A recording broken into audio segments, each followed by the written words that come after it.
O óleo pingava sem parar no chão de concreto rachado da pequena oficina em São Paulo, Brasil. O gotejar rítmico se misturava ao barulho distante do trânsito na Avenida Aricanduva. O ar cheirava a borracha queimada, limalha de metal e ao café requentado que o Sr. Almeida coava todas as manhãs numa cafeteira amassada. Através das janelas sujas, nuvens cinzentas ameaçavam chuva. Um tempo típico paulistano que combinava com o clima dentro da oficina Almeida naquela tarde de terça-feira. Uma sirene da polícia soou mais perto e depois foi abruptamente cortada. O cantar de pneus no asfalto molhado anunciou a chegada de uma viatura que parou na entrada da oficina, suas luzes azuis e brancas ainda piscando com urgência. 2 policiais uniformizados saíram do veículo, empurrando os pesados portões de metal com uma força que os fez bater contra a parede. "Precisamos de ajuda imediata", anunciou o policial mais alto, com um sotaque carregado da Zona Norte. "Nossa segunda viatura pifou e o mecânico-chefe do batalhão não consegue resolver. Sr. Almeida, um homem robusto com antebraços como troncos de árvore e óleo permanentemente entranhado nas dobras dos nós dos dedos, deu um passo à frente. Seu rosto ficou vermelho com uma mistura de senso de importância e frustração. "Tragam para dentro, então", resmungou ele, limpando as mãos engorduradas num pano que um dia talvez tivesse sido branco. "Embora a gente já esteja lotado." Outro veículo, desta vez uma viatura da polícia com o capô já levantado, foi empurrado para dentro da oficina por 4 policiais ofegantes. Do compartimento do motor vazavam finas mechas de uma fumaça acre que cheirava a plástico queimado e ozônio. No canto mais distante, parcialmente escondido atrás de uma pilha de pneus gastos, Léo Oliveira, de 8 anos, observava a comoção com grande interesse. Sua pequena estrutura era fácil de ignorar. Braços magros saindo de um moletom grande demais, com as mangas enroladas 3 vezes, calças seguras por um cinto puído e sapatos arranhados que pertenceram a outra pessoa antes dele. No entanto, seus olhos, verdes, brilhantes e observadores, não perdiam nada enquanto se moviam entre o veículo e os adultos. "Qual parece ser o problema?", perguntou o Sr. Almeida, espiando o compartimento do motor com um olhar treinado. Um homem à paisana deu um passo à frente mostrando um distintivo.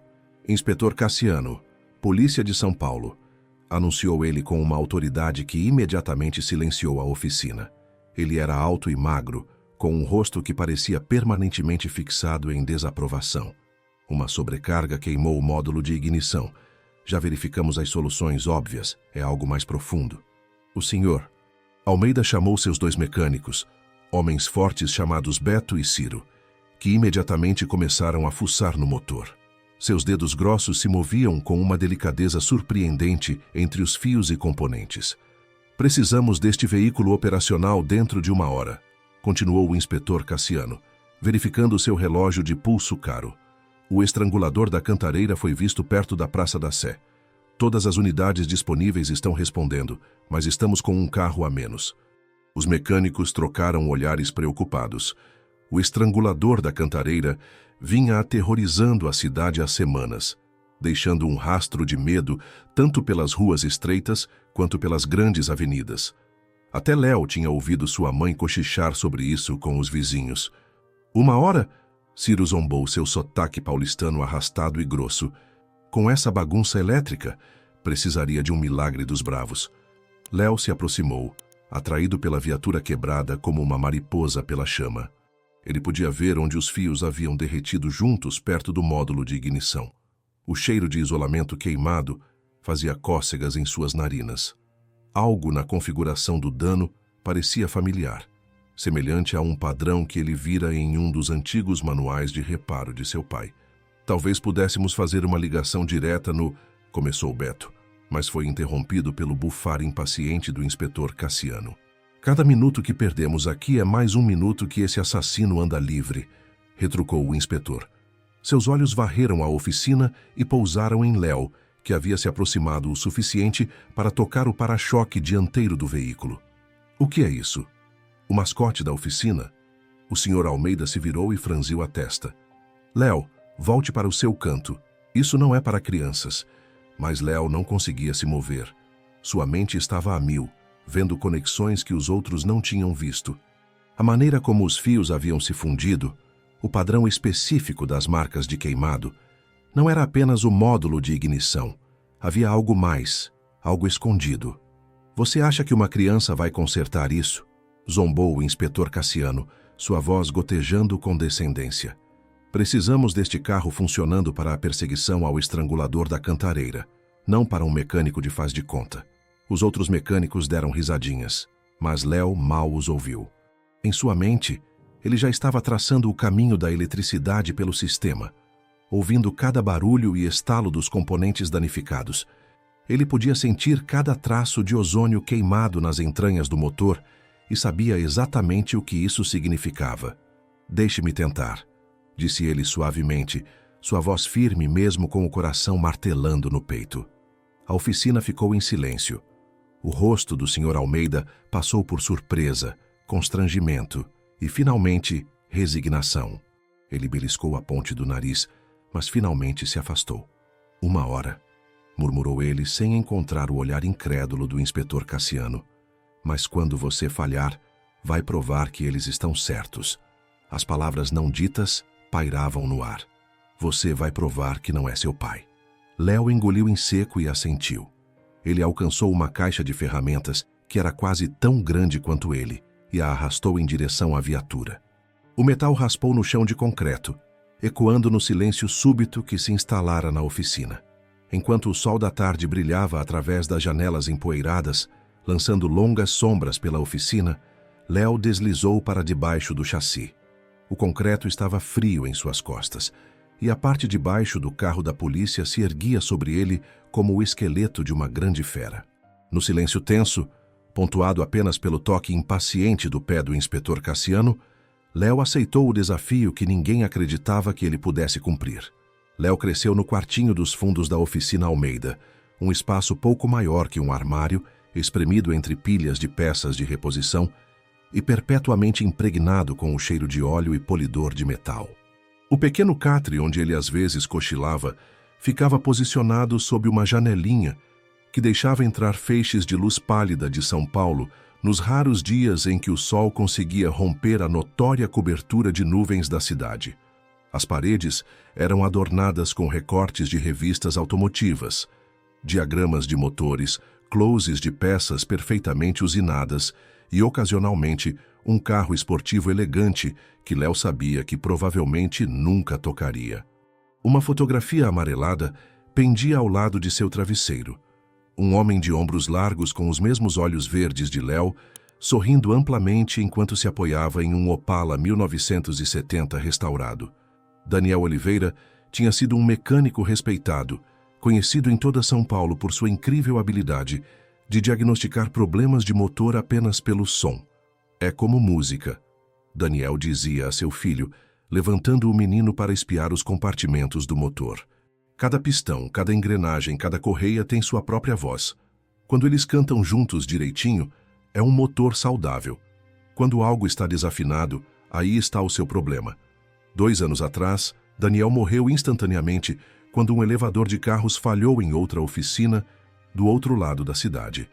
O acidente deixou Léo e sua mãe, Clara, para sobreviver com o salário miserável que ela ganhava, limpando casas de famílias ricas no Morumbi e nos Jardins. Algumas noites, Léo a ouvia chorar baixinho depois que ela pensava que ele estava dormindo. O som se misturando com o barulho distante dos trens que iam para a Estação da Luz. O Sr. Almeida permitiu que eles ficassem com o quartinho dos fundos. Não por generosidade, Léo suspeitava, mas porque Daniel uma vez salvara a oficina da falência, trazendo clientes ricos que confiavam apenas nele com seus carros antigos. Era uma dívida que Almeida reconhecia a contragosto, embora sua paciência parecesse diminuir a cada mês que passava. Desde que Léo aprendeu a andar, ele foi atraído por máquinas tão naturalmente quanto outras crianças são por brinquedos. Ele herdara o dom peculiar de seu pai, uma sensibilidade quase musical aos ritmos e vibrações dos motores. Ele podia sentir quando a sincronia estava errada ou quando a pressão não estava devidamente equilibrada, sentindo isso na ponta dos dedos antes que qualquer ferramenta de diagnóstico pudesse confirmar. O pequeno afinador. Seu pai costumava chamá-lo, bagunçando seu cabelo com as mãos calejadas que cheiravam a graxa de motor e ao sabonete de hortelã que ele usava para esfregá-las até ficarem limpas. Você consegue ouvir o que ninguém mais ouve, Léo. Nunca perca isso. No entanto, apesar de toda a sua habilidade, o mundo via apenas uma criança magricela com calças manchadas de óleo e uma expressão perpetuamente séria. Os vizinhos cochichavam que seu lugar era na escola, não entre pistões e linhas de combustível. O conselho tutelar havia enviado cartas, que Clara respondia diligentemente com promessas de que Léo recebia aulas em casa à noite. Não era totalmente mentira. Ela lhe ensinava a ler e a fazer contas depois do trabalho, e ele absorvia informações de manuais de reparo como uma esponja. Até o Sr. Almeida, que deixava Léo ficar e ocasionalmente lhe dava um sanduíche na hora do almoço, duvidava de suas habilidades. Ele tem os olhos do pai, disse ele a Clara uma vez, quando pensou que Léo não podia ouvir.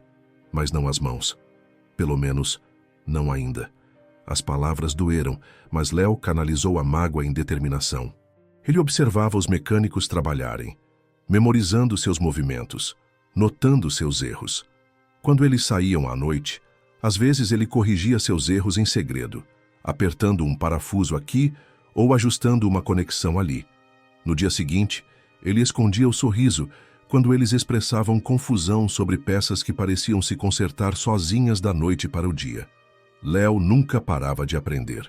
À noite, ele estudava manuais sob a luz fraca de um abajur rachado, um presente da dona Sônia da rua de baixo, que disse que estava ocupando espaço em seu sótão. Quando a eletricidade foi cortada por uma semana no inverno passado, porque Clara não conseguiu pagar a conta, ele usou uma lanterna com pilhas fracas, apertando os olhos para decifrar diagramas até seus olhos arderem. Quando fechava os olhos para dormir, imaginava projetos em sua mente, traçando cada fio e parafuso dos motores que observara naquele dia. Às vezes, em seus sonhos, seu pai guiava suas mãos em reparos particularmente complexos, sua voz tão clara como se ainda estivesse vivo. A fé silenciosa de Clara o mantinha firme nos dias mais sombrios.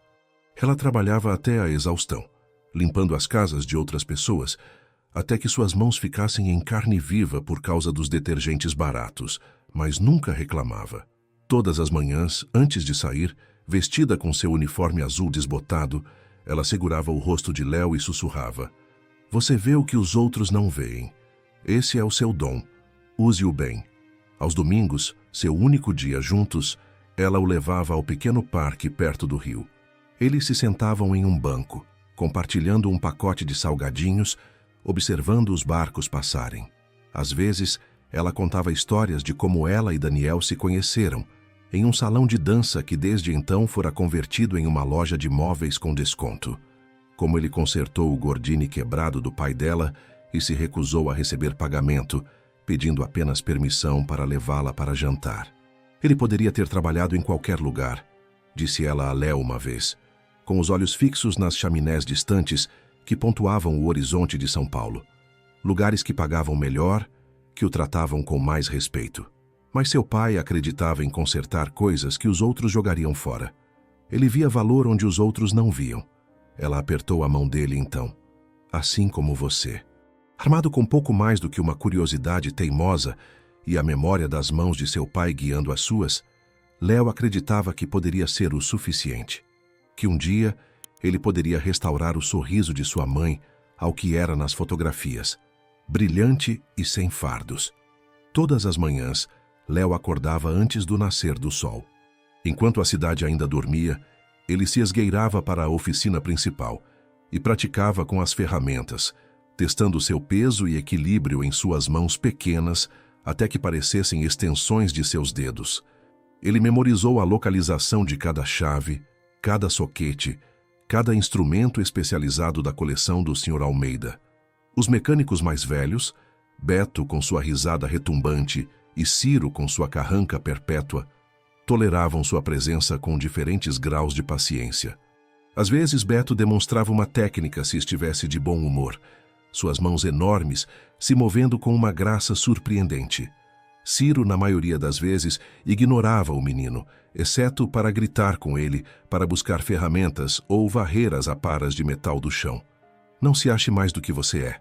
Ciro o advertiu uma vez depois de pegar Léo examinando o motor de uma BMW que eles estavam consertando. Seu pai era 1 em 1 milhão. Um raio não cai 2 vezes no mesmo lugar.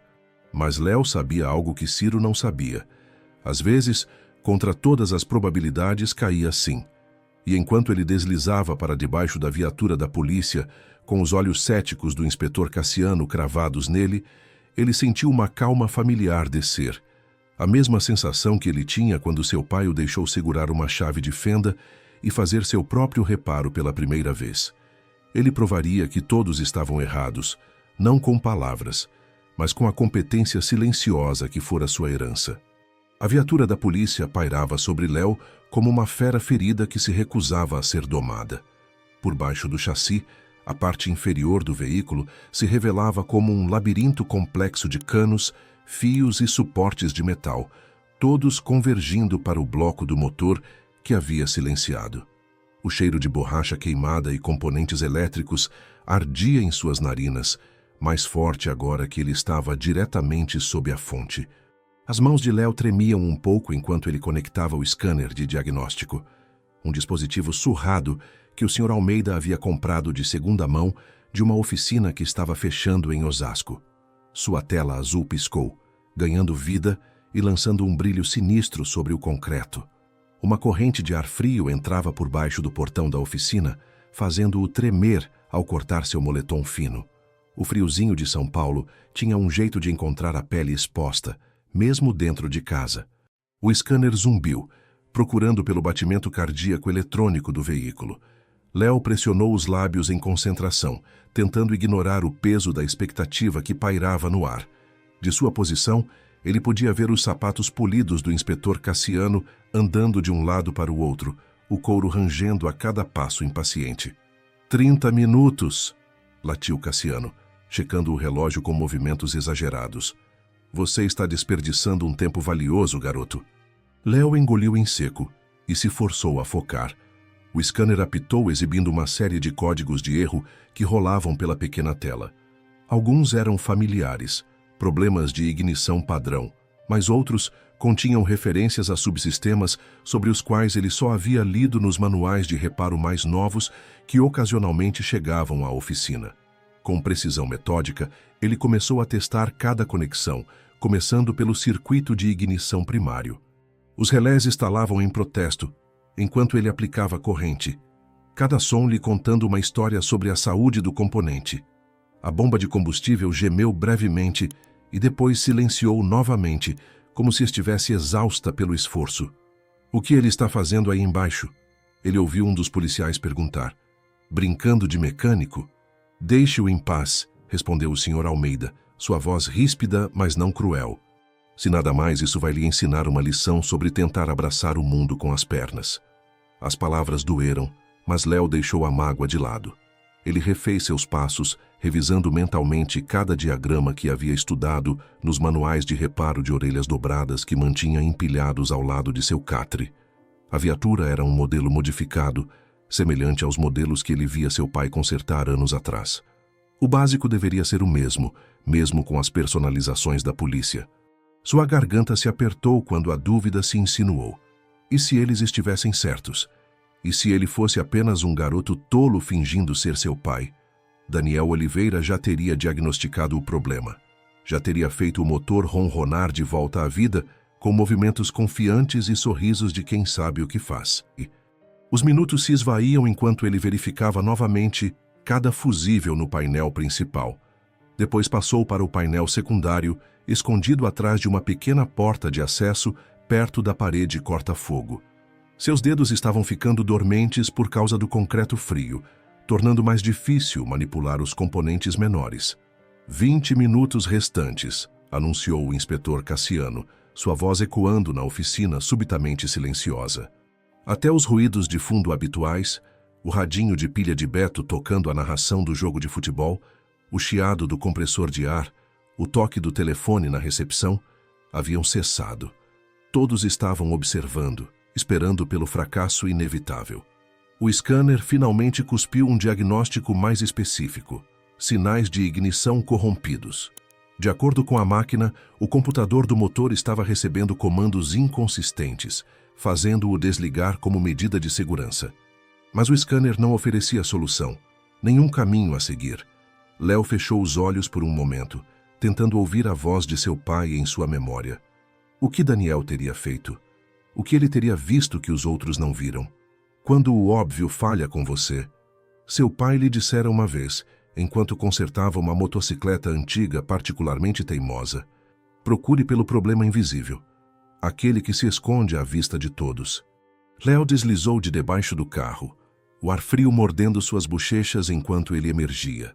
Seu moletom agora estava manchado de óleo fresco e suas mãos estavam pretas de graxa. Ele sentiu o peso de cada olhar na sala, enquanto se levantava para encarar o desprezo do inspetor Cassiano. Preciso verificar o compartimento do motor, disse ele, sua voz mais baixa do que gostaria. Cassiano ergueu uma sobrancelha. Desistindo da parte de baixo, é? Não, senhor, respondeu Léo, recusando-se a cair na provocação. Apenas seguindo o problema. O senhor Almeida resmungou e lhe entregou um banquinho, uma concessão que surpreendeu Léo.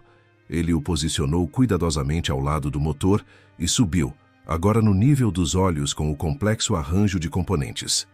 A luz do capô piscou ao ser ligada com o toque de um botão, iluminando o interior do motor. Enquanto se inclinava para examinar o chicote elétrico principal, algo chamou sua atenção. Um fino fio de cobre pendendo perto do coletor, quase escondido em um emaranhado de fios. Era mal visível, escondido atrás da caixa do filtro de ar, onde ninguém pensaria em olhar, a menos que estivesse procurando especificamente por ele. Seu pulso acelerou. O fio não deveria estar ali. Estava fora do lugar, desconectado de qualquer componente que deveria servir. Ninguém mais tinha sequer olhado nesta área, concentrando-se, em vez disso, no óbvio módulo de ignição que mostrava danos visíveis. Achou alguma coisa? Perguntou o Sr. Almeida, notando a mudança na postura de Léo. Talvez, respondeu Léo, não querendo se comprometer. Preciso do alicate de ponta fina e do testador de isolamento. Ciro bufou de sua posição perto da bancada. O garoto pensa que é mecânico de verdade agora, dando ordem de ferramenta. Mas o senhor... Almeida o silenciou com um olhar e entregou a Léo os itens solicitados. Cuidado com isso, avisou ele. Não são brinquedos. Léo assentiu, aceitando as ferramentas com reverência. O alicate parecia sólido em sua mão, seus cabos gastos e lisos por anos de uso. Cuidadosamente, ele alcançou o espaço apertado, manobrando em torno de componentes de metal quentes e bordas afiadas para agarrar o fio de cobre. O fio estava quente ao toque, uma indicação de que estava carregando corrente ou estivera recentemente. Mas de onde viera? E mais importante, onde deveria estar conectado? Ele seguiu o fio para trás, traçando seu caminho através do chicote elétrico. Ele desaparecia em um feixe de cabos que entrava na parede corta-fogo do veículo.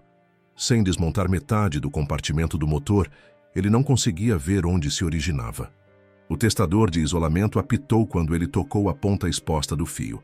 Havia corrente fluindo, não muita, mas o suficiente para potencialmente causar interferência. 15 minutos, anunciou o inspetor Cassiano, seu tom deixando claro que esperava o fracasso. A confiança de Léo vacilou. Ele havia encontrado algo incomum, mas não tinha certeza se era a causa ou apenas um sintoma do problema maior. Seu pai saberia instantaneamente. O grande Daniel Oliveira não estaria de pé em um banquinho, quebrando a cabeça com um único fio enquanto o tempo passava. Talvez devêssemos deixar o Beto assumir, sugeriu o Sr. Almeida gentilmente. Você já tentou bastante, rapaz. A sugestão pareceu uma derrota. Léo balançou a cabeça com uma teimosia no maxilar. Por favor, disse ele, só mais um pouco. O Sr. Almeida suspirou, mas assentiu. Mais 10 minutos. Depois tentamos outra coisa. Léo voltou-se para o motor, tentando ignorar os murmúrios dos policiais e dos mecânicos. Ele fechou os olhos e mapeou mentalmente o sistema elétrico do veículo, visualizando como a corrente deveria fluir da bateria através dos vários componentes. Se este fio estava criando um curto-circuito em algum lugar, então lhe ocorreu. A posição do fio de cobre perto do coletor significava que ele poderia estar captando calor, o suficiente para afetar potencialmente sua condutividade. Se fizesse parte da rede de sensores do sistema de ignição, leituras irregulares poderiam causar exatamente o tipo de sinais corrompidos que o scanner havia detectado. Mas, ao se inclinar para um olhar mais atento, seu cotovelo esbarrou na caixa do filtro de ar. O leve movimento fez o fio de cobre se deslocar, e naquele momento, Léo notou outra coisa, uma sombra atrás do fio. Uma pequena caixa de junção fundida à parede corta-fogo que não estava indicada em nenhum dos diagramas padrão. Sua respiração ficou presa na garganta. Este não era um componente padrão. Devia ser parte das modificações da polícia, talvez relacionado aos sistemas de emergência ou equipamentos de comunicação. E se o fio solto devesse se conectar ali... Preciso verificar uma coisa, disse ele descendo do banquinho e voltando para a parte de baixo do carro. Acho que sei o que está acontecendo. Enquanto se posicionava sob o veículo mais uma vez, sentiu um novo senso de propósito. Talvez ele não tivesse falhado, afinal. Talvez este fosse apenas o começo do diagnóstico real. Com o scanner ainda em mãos, Léo seguiu um conjunto diferente de fios desta vez. Aqueles que levavam do computador principal para a misteriosa caixa de junção que ele havia avistado. Ele só precisava confirmar sua teoria antes de tentar um reparo. Se ele estivesse certo, não se tratava apenas de um módulo de ignição queimado. Tratava-se de uma conexão oculta que todos haviam ignorado. Uma que poderia fazer a diferença entre o sucesso e o fracasso. A noite caíra sobre São Paulo, cobrindo a oficina com sombras que pareciam pulsar a cada farol de carro que passava. Pelas janelas sujas, os postes de luz lançavam halos alaranjados na névoa que subira do rio Tietê. Uma única lâmpada fluorescente zumbia no teto, piscando ocasionalmente, como se lutasse para manter seu dever contra a escuridão que se aproximava. Léo se curvava sobre o motor, uma lupa emprestada da mesa do Sr. Almeida em sua mão pequena. A ferramenta tinha uma rachadura em um canto da lente, mas ainda era funcional o suficiente para revelar detalhes invisíveis a olho nu.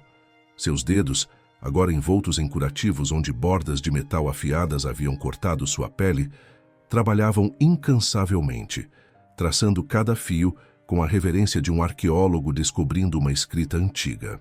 O inspetor Cassiano havia saído horas atrás, levando a maioria dos policiais com ele.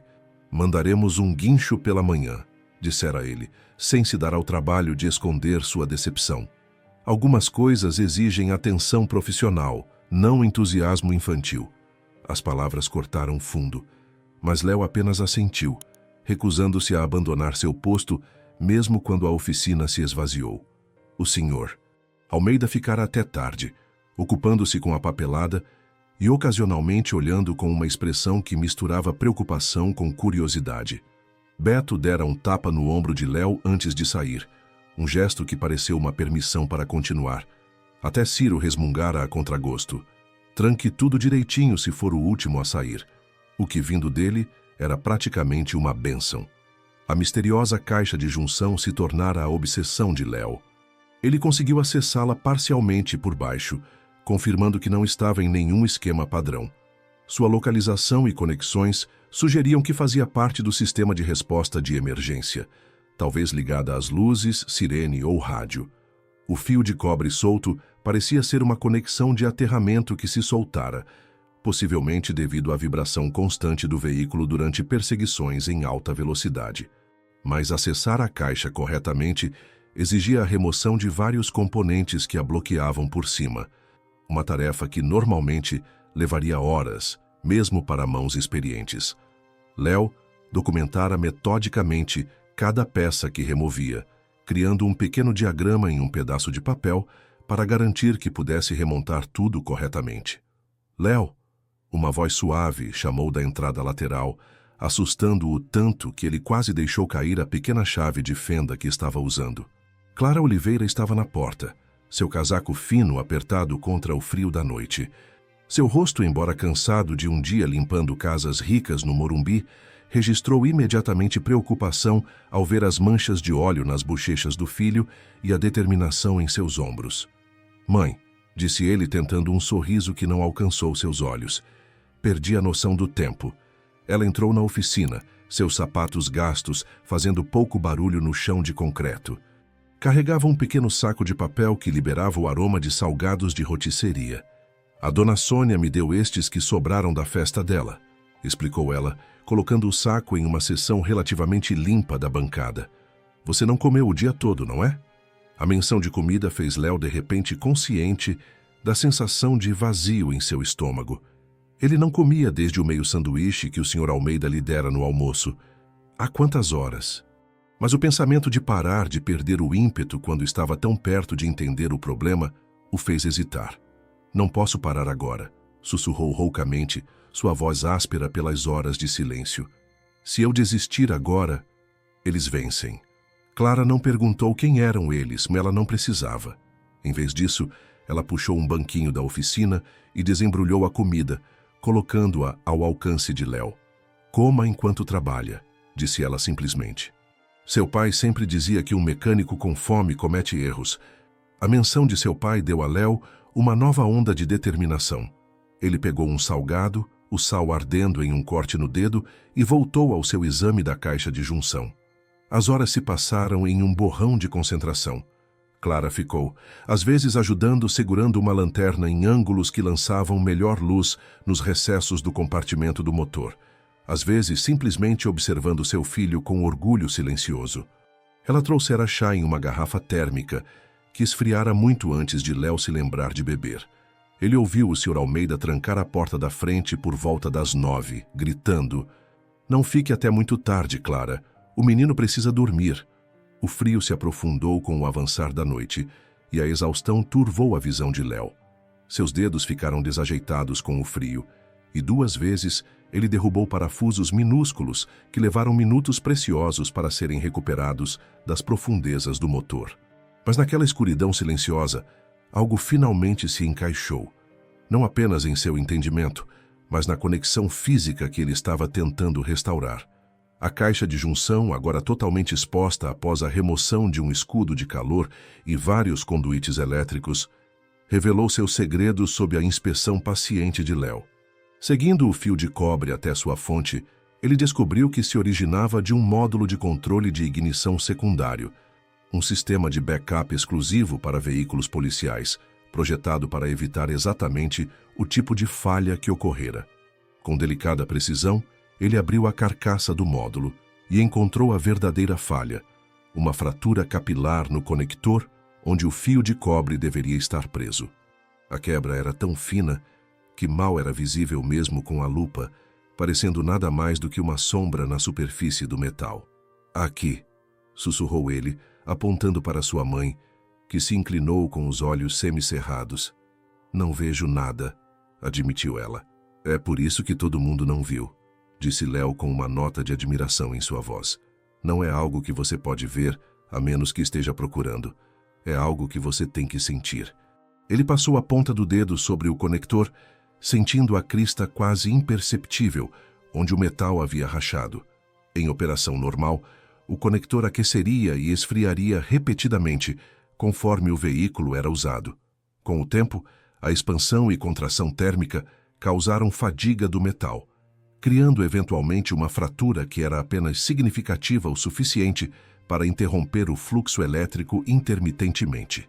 Todo esse tempo, todos ignoraram essa falha única, quase invisível.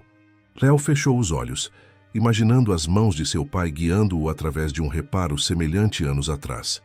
"Sempre respeite as menores peças", Daniel lhe dissera. "Às vezes, o menor parafuso está segurando o seu mundo inteiro." "Eu vejo", murmurou Léo, abrindo os olhos com uma clareza recém-descoberta. "Eu sei como consertar." Seu peito se encheu de determinação enquanto ele reunia as ferramentas de que precisaria: lixa de grão fino para limpar os pontos de contato, solda de prata para criar uma nova conexão, tubo termo-retrátil para isolar e proteger o reparo. Isso não era apenas sobre fazer um carro funcionar, era sobre provar que o legado de seu pai vivia em suas mãos. Clara o observou organizar seu espaço de trabalho com cuidado metódico. Você é tão parecido com ele, disse ela suavemente. Léo assentiu sem confiar em si mesmo para falar. Se ele tivesse sucesso, a polícia poderia pegar um assassino. Se falhasse, perderia mais do que apenas uma chance de se provar. Perderia um pedaço de sua conexão com seu pai, com a crença de que herdara não apenas os olhos de Daniel, mas também seus dons. Mas à medida que a meia-noite se aproximava e o resto de São Paulo dormia, Léo não sentiu medo, apenas foco.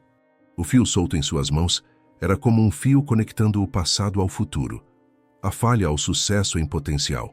Com os dedos firmes, ele começou o reparo mais crítico de sua jovem vida. Ao amanhecer, a oficina se encheu de uma luz dourada suave que se filtrava pelas janelas sujas, pintando listras no chão manchado de óleo. Lá fora, São Paulo despertava com os sons de vans de entrega sacudindo pelas ruas matinais e lojistas levantando suas portas de aço. A névoa da noite se dissipara, deixando para trás uma clareza nítida que parecia aguçar cada borda e superfície. Léo trabalhara na escuridão, seus dedos pequenos se movendo com confiança crescente à medida que as horas passavam. Clara acabara adormecendo em uma poltrona surrada no canto, um cobertor velho da sala de descanso sobre os ombros. Cada vez que ele olhava para ela, a determinação ressurgia nele. Às 6 horas, os portões da oficina se abriram com um barulho quando o senhor Almeida chegou, batendo os pés contra o frio da manhã. Ele parou abruptamente ao ver Léo ainda curvado sobre o compartimento do motor, o rosto manchado de graxa e os olhos cercados de exaustão, mas queimando com um triunfo silencioso. — Você esteve aqui a noite toda? Perguntou o Sr. Almeida, sua habitual aspereza suavizada pela surpresa. Léo assentiu, cansado demais para palavras, mas sem vontade de mostrar fraqueza agora. O Sr. Almeida estudou os componentes desmontados, dispostos em perfeita ordem sobre um pano de oficina limpo ao lado do veículo. — Você descobriu o problema, então? Antes que Léo pudesse responder, o ronco de motores anunciou a chegada de várias viaturas. O inspetor Cassiano passou pela porta, flanqueado por policiais uniformizados e, para surpresa de Léo, pelo próprio chefe de polícia, um homem de ombros largos com cabelos prateados nas têmporas e uma reputação de eficiência implacável. — Vim buscar meu veículo, anunciou o inspetor Cassiano, seus olhos se estreitando ao observar a cena. O menino parado ao lado do motor parcialmente desmontado, a mulher dormindo no canto, o velho dono da oficina observando com algo parecido com orgulho. A comoção acordou Clara, que se endireitou com um sobressalto, alisando suas roupas amarrotadas enquanto se levantava para ficar atrás do filho. Sua mão pousou em seu ombro, uma declaração silenciosa de apoio. — Está consertado? Perguntou Cassiano, o ceticismo evidente em cada sílaba. Léo olhou para cima, encontrando o olhar do inspetor diretamente pela primeira vez. — Preciso remontar alguns componentes, disse ele, a voz rouca por horas de silêncio. — Então podemos testar. O chefe de polícia deu um passo à frente, estudando Léo com interesse. — E você acredita que identificou o problema que os mecânicos do nosso batalhão não conseguiram resolver? Léo assentiu, gesticulando para a caixa de junção que ele havia extraído. O módulo de controle de ignição secundário tinha uma fratura capilar no conector principal. Estava causando corrupção intermitente do sinal. O sistema estava desligando como medida de segurança. A explicação técnica, dita com a voz de uma criança, mas com precisão de adulto, fez várias sobrancelhas se erguerem entre os policiais reunidos. — Impossível! Murmurou um dos mecânicos do batalhão do fundo do grupo. — Verificamos todos os componentes de ignição padrão. — Não é padrão, explicou Léo ganhando confiança. Faz parte do pacote de resposta de emergência. O conector fica escondido atrás do escudo de calor e não seria visível durante uma inspeção de rotina. O inspetor Cassiano cruzou os braços, não convencido. — E você espera que acreditemos que você consertou o que profissionais treinados não conseguiram? O Sr. Almeida pigarreou. — O garoto está nisso a noite toda, inspetor. Deixe-o terminar. O que você tem a perder? Um murmúrio de concordância se espalhou pela multidão crescente de mecânicos e policiais que se reuniram para testemunhar o resultado. Até Ciro e Beto chegaram mais cedo, a curiosidade superando sua indiferença habitual. Muito bem, concedeu Cassiano com um sorriso tenso. Você tem 30 minutos para completar seu... reparo. Léo não perdeu tempo respondendo. Em vez disso, ele se virou para o compartimento do motor e começou o meticuloso processo de remontagem. Cada componente voltou ao seu lugar apropriado, com atenção cuidadosa às especificações de torque e sequências de conexão que ele havia memorizado ao observar seu pai anos atrás. A oficina se encheu de mais pessoas à medida que a notícia se espalhava pelo batalhão. Às 7h30, policiais uniformizados se alinhavam nas paredes, sussurrando entre si enquanto Léo trabalhava.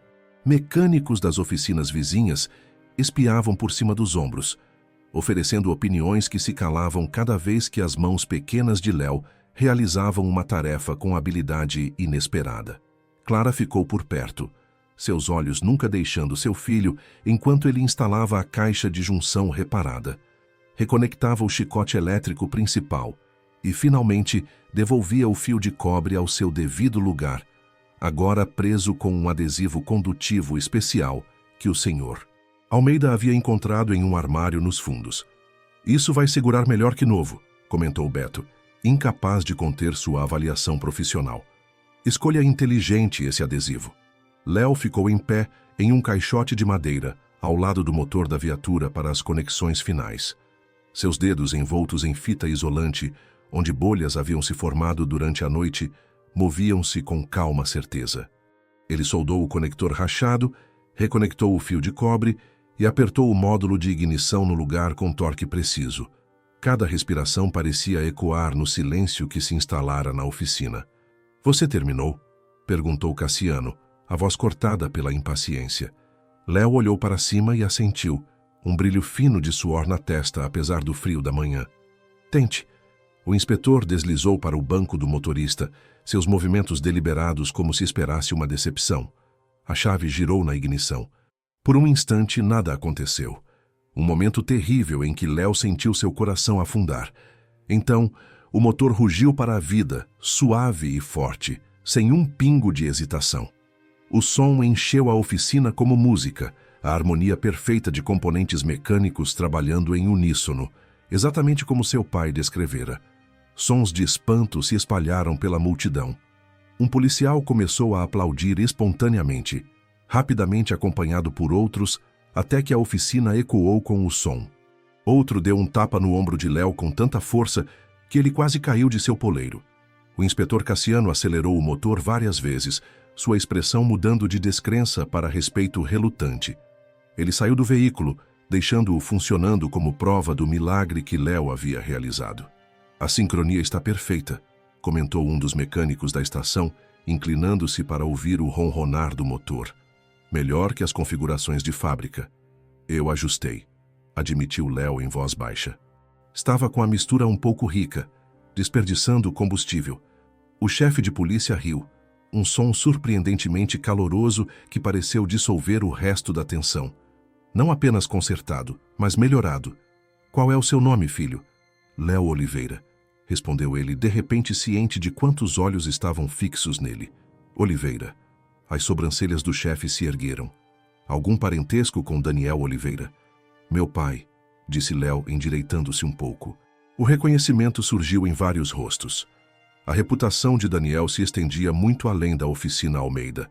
O inspetor Cassiano deu um passo à frente, sua alta estatura lançando uma sombra sobre Léo. Por um momento, o menino se preparou para mais ceticismo ou desdém. Em vez disso, Cassiano estendeu a mão, um gesto de respeito entre iguais. Eu te julguei mal, admitiu ele, sua voz soando claramente pela oficina agora silenciosa. Você fez mais hoje do que a maioria dos engenheiros treinados conseguiria em uma semana. A mão pequena de Léo desapareceu no aperto do inspetor, mas ele correspondeu ao aperto de mão com firmeza, como seu pai lhe ensinara. Obrigado, senhor. Os olhos do Sr. Almeida brilharam com um orgulho inconfundível enquanto observava a troca. Clara levou a mão à boca, segurando as lágrimas. O rádio na viatura crepitou de repente com vozes urgentes. Outra patrulha tinha o suspeito à vista, perto da Estação da Luz.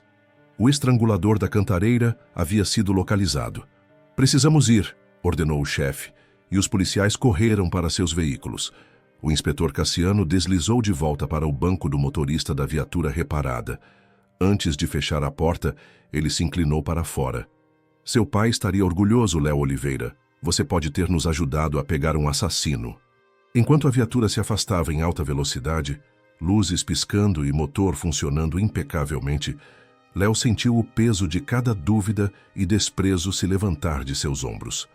O som do motor perfeitamente afinado desapareceu à distância, mas seu eco parecia permanecer na oficina. Prova de que ele não estava apenas brincando de ser mecânico. Naquele momento, ele não era apenas um menino com as mãos manchadas de óleo e sonhos grandes demais. Ele era um Oliveira, digno do nome e de todo o respeito que ele carregava.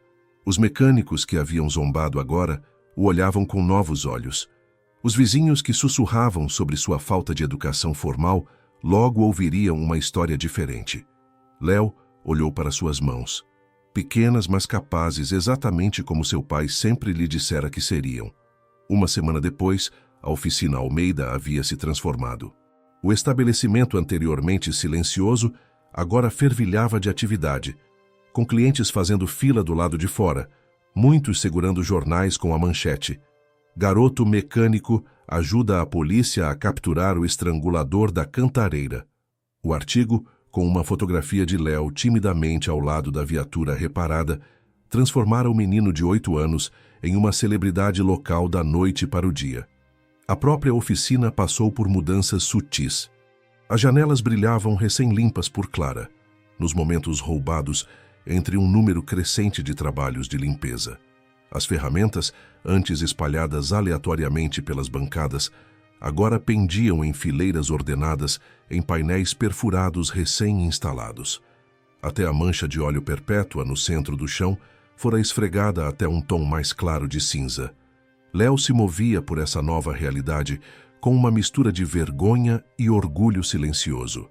Ele não se sentia à vontade com a atenção, preferindo a companhia dos motores ao elogio de estranhos. No entanto, ele não podia negar o calor que se espalhava por seu peito cada vez que alguém apertava sua mão ou lhe dava um tapinha no ombro com respeito genuíno.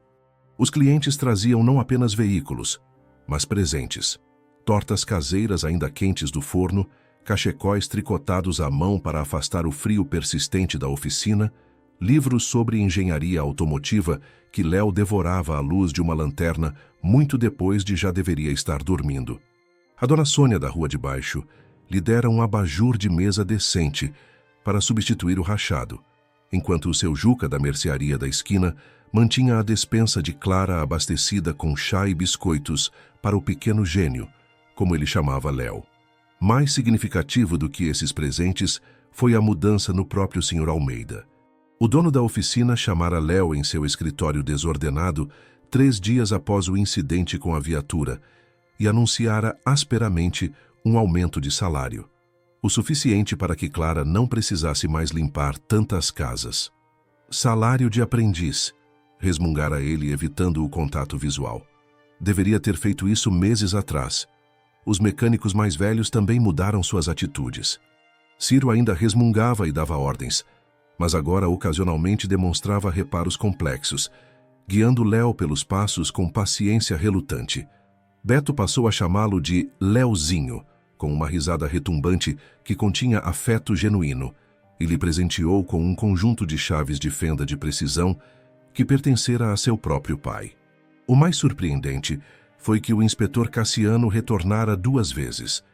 Uma para que Léo examinasse seu veículo pessoal, um Jaguar antigo com um problema elétrico que desafiara 3 mecânicos diferentes, e outra vez para oferecer a Clara um emprego de limpeza na delegacia. Horas melhores, salário melhor, explicara ele. E mais perto da oficina. O estrangulador da Cantareira fora capturado naquela mesma manhã após o reparo, encurralado em um armazém abandonado perto do rio. Os jornais não mencionaram diretamente a contribuição de Léo, mas o inspetor Cassiano garantira que todos na delegacia soubessem que, sem a viatura reparada, eles poderiam ter perdido o suspeito durante a perseguição crítica. Nesta noite em particular, Enquanto a luz do dia de verão se demorava sobre os prédios de tijolos e as ruas estreitas de São Paulo, Léo sentou-se com Clara nos degraus atrás da oficina. O pátio dos fundos dava para o oeste, dando-lhes uma visão perfeita, enquanto o pôr do sol pintava as paredes de tijolos de ouro e âmbar. Uma brisa suave carregava o cheiro do rio e, mais agradavelmente, o aroma de pastel e caldo de cana do pacote de papel que eles compartilhavam. «Ainda não entendo como você soube», disse Clara suavemente, passando-lhe o último pedaço de pastel. «Como você encontrou o que todos aqueles mecânicos treinados não viram?» Léo deu de ombros, um sorriso tímido brincando em seu rosto, enquanto considerava como explicar algo que parecia tão natural para ele quanto respirar. «Eu escutei», disse ele finalmente. O motor estava tentando me dizer o que estava errado. Ninguém mais estava quieto o suficiente para ouvir. Clara estudou o rosto do filho, tão parecido com o de Daniel, especialmente agora com aquela expressão particular de modesta certeza. A mesma expressão que Daniel usara quando consertara o carro do pai dela todos aqueles anos atrás, começando a história deles juntos. Seu pai costumava dizer a mesma coisa, disse ela, a voz embargada pela emoção, que as máquinas falam se você souber ouvir. Eu lembro, Léo assentiu, colocando o pastel na boca. O sabor era intenso e satisfatório. Seu pai estaria tão orgulhoso, continuou ela, envolvendo um braço em seus ombros estreitos. Não apenas do que você fez, mas de como você fez, com paciência e humildade. Léo se encostou nela, buscando conforto em seu cheiro familiar de sabonete de lavanda e no amaciante que ela usava em suas roupas. Acima deles, as primeiras estrelas apareciam em um céu que desbotava do dourado para o azul profundo. As mesmas estrelas que seu pai apontara em noites como esta, nomeando constelações e compartilhando sonhos sobre o futuro. De dentro da oficina vinham os sons do senhor. Almeida fechando para a noite, o tilintar de chaves, o rangido da cadeira do escritório, a batida do livro-caixa sendo fechado. O amanhã traria mais veículos, mais desafios, mais oportunidades de se provar. O pensamento encheu Léo de uma confiança silenciosa que parecia nova. Uma certeza que se enraizara no momento em que a viatura do inspetor Cassiano rugiu de volta à vida sob seus cuidados. Não era arrogância ou orgulho, mas algo mais profundo e substancial. Um conhecimento que nenhuma quantidade de ridículo ou dúvida poderia apagar a verdade do que suas mãos poderiam realizar. O Sr. Almeida disse que posso começar a trabalhar no Fusca da Dona Helena na semana que vem, contou ele à mãe. A transmissão está patinando, mas ele acha que eu posso descobrir o que está causando isso. Clara apertou seu ombro. Claro que vai. Eu quero economizar, continuou Léo, sua voz se animando ao compartilhar o plano que vinha nutrindo. Para ter minhas próprias ferramentas. E talvez um dia, talvez pudéssemos ter nossa própria oficina. Oliveira e Filho, como o pai sempre falava. Oliveira e Filho, repetiu Clara, testando as palavras. Pela primeira vez desde a morte de Daniel, o nome não trazia apenas dor. Havia algo mais agora, possibilidade. Acho que soa perfeito. Um silêncio confortável se instalou entre eles, enquanto os últimos raios de sol desapareciam atrás do horizonte industrial de São Paulo. Ao longe, o apito de um trem soou. Um lembrete do mundo mais amplo que existia além de seu pequeno canto da cidade. Um dia Léo sabia, ele construiria mais do que motores. Ele construiria uma vida digna da memória de seu pai e dos sacrifícios de sua mãe. Ele construiria uma reputação baseada não em um único reparo dramático, mas em anos de trabalho honesto e expertise silenciosa. Mais importante, ele construiria confiança, do tipo que começara a crescer nos olhos das pessoas que antes o haviam desprezado. Ele respirou fundo o ar da noite, enchendo os pulmões de possibilidade. Não importa o quão pequeno você seja, sussurrou ele, palavras destinadas em parte a si mesmo e em parte como uma promessa ao futuro. Se você ama o que faz e nunca desiste, pode consertar qualquer coisa. Clara ouviu as palavras e reconheceu sua verdade. Ela vira em primeira mão como a persistência e a paixão podiam reparar não apenas máquinas, mas pessoas. A última semana trouxera de volta uma leveza a seu filho que ela temia estar perdida para sempre. Seus ombros não se curvavam mais contra a crítica esperada. Seus olhos encontravam os dos adultos sem se desviar. Enquanto a escuridão se instalava sobre São Paulo, mãe e filho permaneceram nos degraus, confortáveis no silêncio compartilhado. As luzes da cidade piscaram uma a uma, cada uma um lembrete de conexões feitas, circuitos completados, energia fluindo onde antes havia escuridão. No bolso de Léo havia um pequeno conector de cobre, o quebrado que ele substituíra na viatura da polícia. O Sr. Almeida o deixara ficar com ele como uma lembrança. Seus dedos o encontraram agora, traçando a fratura capilar que causara tanto problema. Uma falha tão pequena, quase invisível, a menos que você soubesse exatamente onde procurar. Às vezes, as menores coisas faziam toda a diferença. Um fio solto, um momento de confiança, um garoto recebendo uma chance de se provar. O amanhã traria novos desafios. Ainda haveria aqueles que duvidariam, que veriam apenas seu tamanho e sua idade em vez de sua habilidade. Mas esta noite, com o peso do braço de sua mãe em seus ombros e a memória de um motor rugindo para a vida sob suas mãos, Léo Oliveira sabia com certeza absoluta que poderia enfrentar o que viesse a seguir. Afinal, ele era filho de seu pai. E em São Paulo, o nome Oliveira agora significava algo novamente.